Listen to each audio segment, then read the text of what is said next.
대구문화방송의 보도로 알려진 경상가명 목판, 영영장판의 가치와 활용 방안을 담은 대구시 용역 결과, 가치가 매우 높은 것으로 나왔습니다. 대학교 1학기를 끝내고 재수를 준비하는 이른바 반수생이 지난해보다 50% 정도 늘어났습니다. 왜 그런지 알아봤습니다.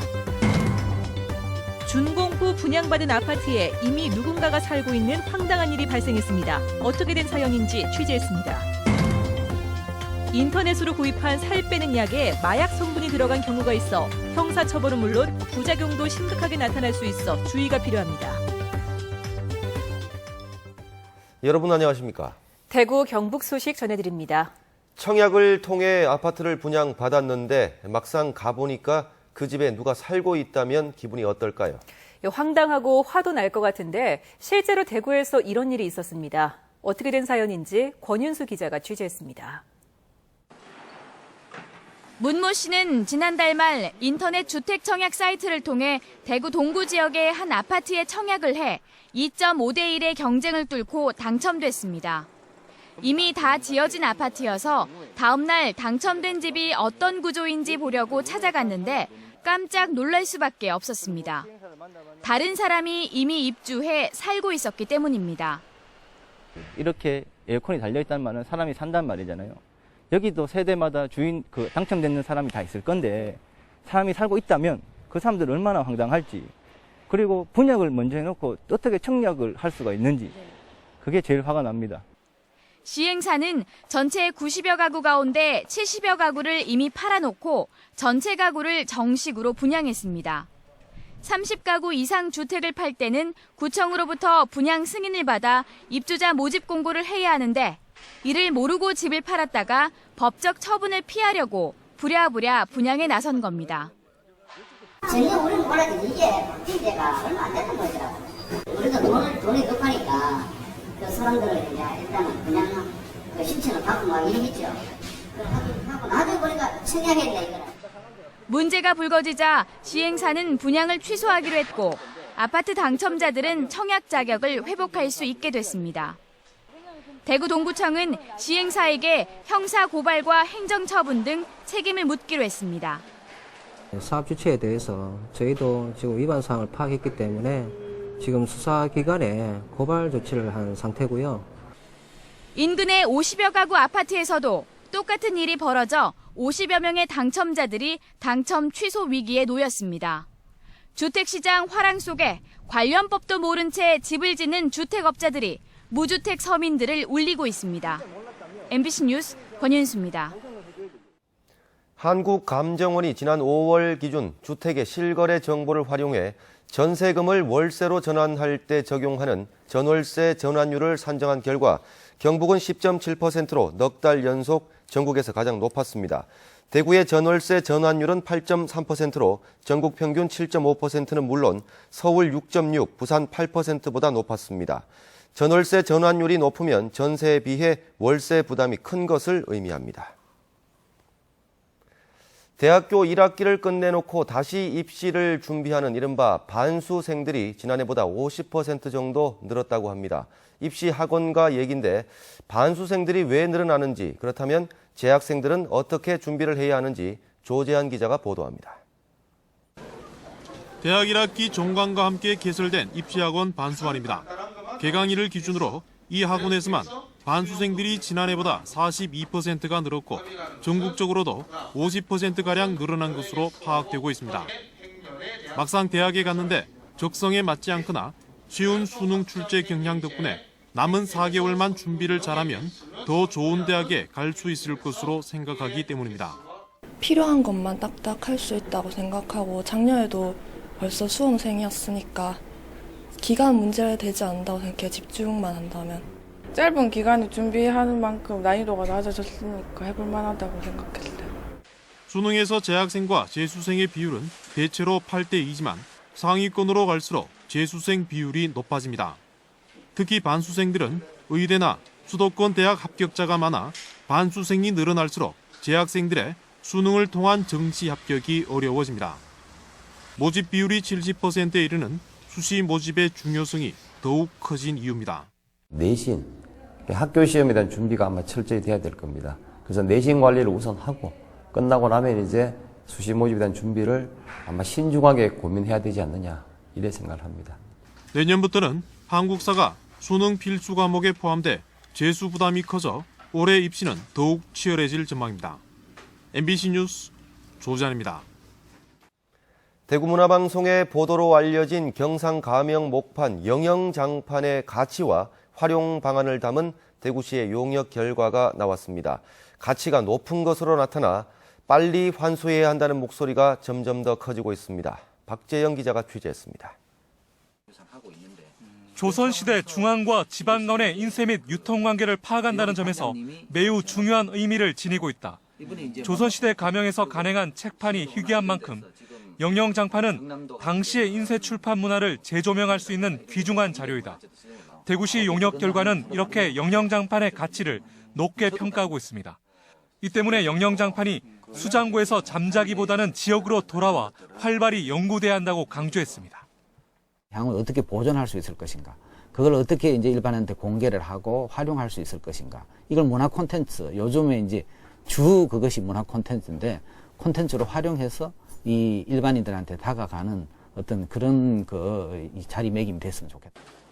구체적으로는 서울대 규장각뿐 아니라 전국에 흩어져 있는 책판 및 경상가명 자료들의 실태를 파악해 경상가명의 인쇄문화 정보를 구축하고 관련 사업도 추진해야 한다고 지적했습니다.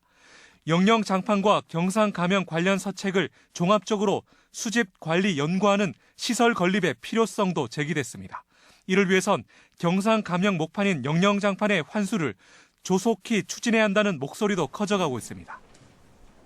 영영장판 환수도 경상감명의 복원과 연관시켜 추진한다면 하루속히 우리 대구의 품으로 돌아올 수 있다고 봅니다.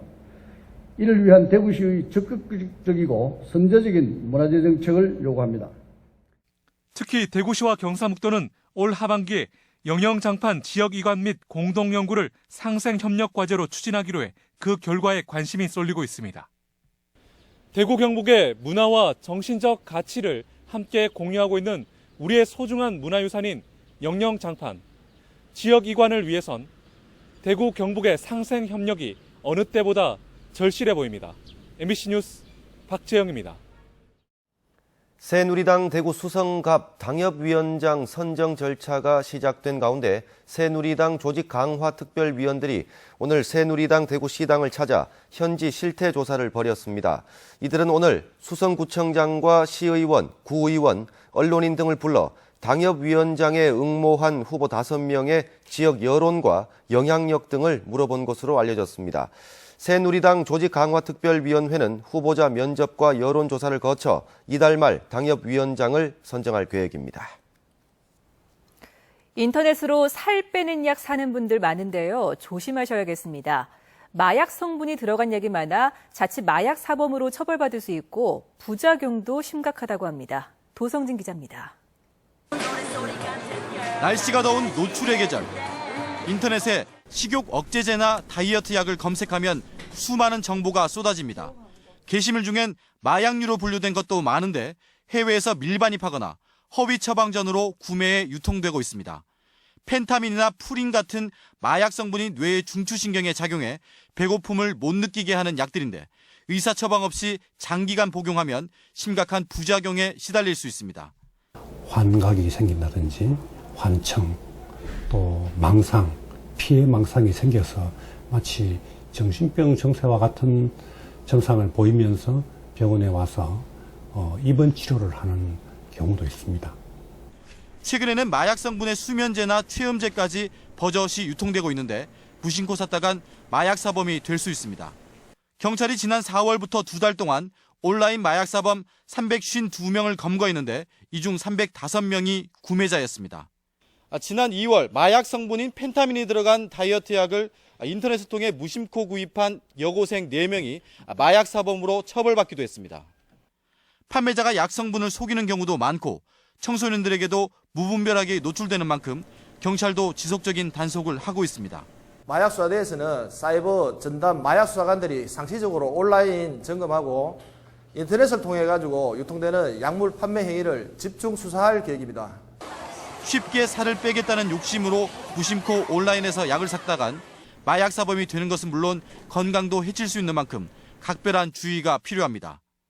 MBC 뉴스 도성진입니다. 허위 과장 광고로 건강제품 수억 원어치를 팔아온 17명이 경찰에 붙잡혔습니다. 저렴한 생필품과 상품권 등을 미끼로 부녀자와 노인들을 유인했습니다. 장미쁨 기자입니다. 포항 시내에 홍보관을 차리고 부녀자와 노인들을 끌어들인 일당이 경찰에 붙잡혔습니다. 이들은 지난 2월부터 집집마다 생필품을 싸게 판다는 전단지를 돌리고 포항 시내 한 건물로 60, 70대 부녀자 350여 명을 끌어모았습니다. 그리고 변비나 심혈관 질환, 몸매 교정에 효과적이라며 식품과 온열 운동기, 샤워기 등을 3배 이상 비싸게 팔아넘겼습니다. 석 달 동안 이들이 팔아넘긴 물건은 무려 2억 5천만 원어치. 물건을 구매하거나 홍보관에 지인을 데려오면 상품권을 추가로 지급하고 상품권을 다른 생필품으로 바꿔줬습니다. 홍보관에서 노인들을 상대로 값싼 제품을 고가에 판매한다는 첩보를 입수하고 판매 장부 회원 명부를 압수수색하여 적발한 사건입니다. 경찰은 업주 45살 안모 씨 등 17명을 방문 판매법 위반 혐의로 불구속 입건했습니다. MBC 뉴스 장미쁨입니다. 신용회복위원회 경북지부는 올 1분기 경북 지역의 워크아웃 신청자가 모두 2,342명으로 이전 분기보다 10% 정도 늘었다고 밝혔습니다. 또 대학생과 청년층의 생활비를 지원하고 대출금의 금리를 낮춰주는 햇살론은 지난 4월 말부터 접수를 받은 결과 모두 250여 명이 신청해 9억 3천여만 원의 자금을 지원했다고 덧붙였습니다. 경북도청 신청사 개청이 11월로 확정되면서 신도시 인근의 시군들도 도청 이전과 연계한 발전 전략 수립에 속도를 내고 있습니다. 홍석준 기자가 보도합니다. 가장 발빠르게 움직인 곳은 신도시에서 30분 거리인 문경시입니다. 신도청 연계 발전 전략 20개를 이미 확정하고 도청 직원들의 문경 전입을 유도하고 있습니다. 보육 및 교육 분야 보조금과 이사 지원금을 확대했고 신도시와 문경을 잇는 주말 관광 프로그램도 개발을 마쳤습니다. 상주시는 경상북도 농업기술원 유치에 다시 공을 들이는 모습입니다. 농식품부가 위치한 세종시, 농산물 품질관리원이 위치한 김천과 지근거리인 점을 내세워 농업기술원의 분리 이전을 이끌어낸다는 방침입니다. 농업의 총 생산량이 1조가 넘는 것은 유일하게 저희 상주입니다. 성인만 되면은 바로 이전할 수 있는 그런 지역적 여건을 다 갖춰놨습니다. 의성구는 내년 연말 개통되는 안개 IC와 신도청 간 도로 개설에 집중하고 있습니다. 노선이 산악지역을 관통하는 만큼 예산 확보를 위한 중앙정부 설득이 관건입니다. 도청까지 이렇게 직선 거리는 약 한 16.5km입니다. 배후의 어떤 생활 주거지로서의 역할을 할 수 있도록 기반을 만드는. 영주시는 신도시와 25분 거리인 가흥지구에 건설 중인 1,500세대 임대아파트 일부를 도청 직원들의 새 보금자리로 제시하는 등 신도청 효과를 극대화하려는 경북 북부 시군들의 움직임이 속도를 내고 있습니다. MBC 뉴스 홍석준입니다. 대구시 교육청은 누리과정 교육비와 명예퇴직금 등으로 2,057억 원이 증가한 2조 8,412억 원의 추경 예산안을 편성해 대구시 의회에 심의 의결을 요구했습니다. 추경 예산안이 통과되면 다음 달부터 5개월치 누리과정 804억 원이 편성돼 어린이집 지원이 가능하게 되고 명예퇴직에도 382억 원이 편성돼 희망자 전원 명예퇴직이 가능해질 전망입니다. 교육부는 다음 달부터 사범대 정원 감축을 목표로 대학 자체 평가 보고서 분석과 현장 실사를 거쳐 내년 2월 최종 결과를 발표할 예정입니다. 평가 결과 C등급은 정원의 30%, D등급은 50%를 각각 감축하고 E등급은 폐지 절차에 들어갈 방침입니다. 교육부는 지난해 전국 62개 사범대 졸업생 2만 3천여 명 가운데 교사 임용자는 4,600여 명에 그쳐 사범대 정원 감축이 불가피하다는 입장입니다. 대구시 정태욱 부시장과 밀라노시 줄리아노 피사피아 시장이 현지 시각 2일 오후 2시 밀라노 시청에서 두 도시 간 공식적인 자매 결연 협약식을 했습니다. 협약 체결로 두 도시는 섬유와 패션, 기계 등 협력 가능한 분야에서 교류를 추진하고 문화관광과 민간 교류도 확대하기로 했습니다. 이번 협약 체결은 대구시가 밀라노시와 맺었다고 믿어왔던 자매 결연이 지난 2013년 허위였던 것으로 드러나 새로 추진하게 된 것입니다. 대구시가 국장급 등 고위직 승진 인사를 발표했습니다. 2급인 지방이사관에는 정명섭 건설교통국장과 이재경 서구부구청장이 승진했습니다. 3급인 지방부이사관에는 김태익 고용노동과장과 정남수 복지정책관, 안종희 건설본부장 직무대리가 승진했습니다. 4급 서기관에는 김대영 기획계장을 비롯해 13명이 승진했습니다. 제17회 경상북도 전통문양 디자인과 제11회 캐릭터 디자인 공모전 수상작 시상식이 열려 전통문양 디자인 부문은 동아대학교 조연하 씨의 경상북도를 말한다가 캐릭터 디자인 부문은 중원대학교 최혜정 씨의 김천 빛내농악이 각각 대상을 받았습니다. 이번 공모전에는 두 부문 합해 모두 1,500여 점이 응모했으며 수상작은 역대 수상작들과 함께 모레까지 경주 화백 컨벤션 센터에 전시됩니다. 대구 서부경찰서는 지난해 6월부터 넉 달 동안 싸게 공급받은 등유를 화물차 수십 대에 주유한 뒤 경유를 넣은 것처럼 매출 전표를 발행해 2억 원의 이득을 챙긴 혐의로 31살 김모 씨를 구속하고 관리와 판매를 맡은 4명을 입건했습니다. 경찰은 또 화물차에 경유를 넣은 것처럼 유가 보조금을 신청해 모두 5,500만 원의 유가 보조금을 빼돌린 화물차주 42살 박모 씨 등 25명도 함께 입건했습니다. 이달부터 동해안 오징어 잡이가 본격 시작된 가운데 해양수산부는 이달부터 오징어 조업이 끝나는 내년 3월 말까지 동해업관리단과 해양경비안전본부, 지자체, 수협 등과 함께 해상과 육상에서 동시에 오징어 불법업 단속을 벌인다고 밝혔습니다. 단속 대상은 체납기 어선과 트롤 어선 간의 공조 조업과 체납기 어선의 집어 등 광역 기준 위반 등입니다. 대구시에 따르면 소득세와 법인세 개정 등에 따라 불가피하게 발생하게 되는 지방세 미환급금이 5월 말 현재 2만 2천여 건에 4억 4,700만 원으로 집계됐습니다. 이 가운데 10,000원 이하가 78%를 차지해 대부분 소액이라 제때 찾아가지 않는 사람들이 많은 것으로 조사됐습니다. 네, 지금까지 대구 경북 소식 전해드렸습니다. 여러분 고맙습니다.